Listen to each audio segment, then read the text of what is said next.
لو جی کہانی ختم ہو گئی، ساری رونقیں حضور کے دم سے تھیں، نمازیں تھیں، روزے تھے، لوگ اپنے اموال کی زکوٰۃ دیا کرتے تھے، حج کا اجتماع تھا، یہ سب کچھ ختم ہو جائے گا۔ اب کون مال خرچ کرے گا؟ کس نے جان راہ خدا میں قربان کرنی ہے؟ کوئی سحر کے وقت اٹھ کے کیوں مسجد میں آئے گا؟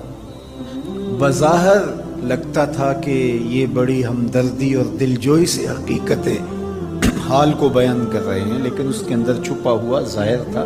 جو نئے قبائل اسلام لائے تھے، یہ خبر جب ادھر پہنچی تو انہوں نے ارتداد کا رستہ اختیار کر لیا۔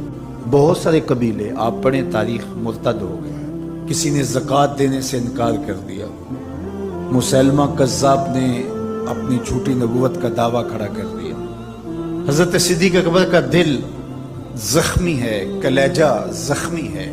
لیکن اب اس صورتحال کا جب آپ نے مشاہدہ کیا تو آپ آگے بڑھے اور ایک اونچے ٹیلے پہ کھڑے ہوئے لوگوں کو اشارہ کیا۔ لوگوں نے جناب ابو بکر رضی اللہ تعالیٰ عنہ کو دیکھا تو ادھر لپک کے آ گئے۔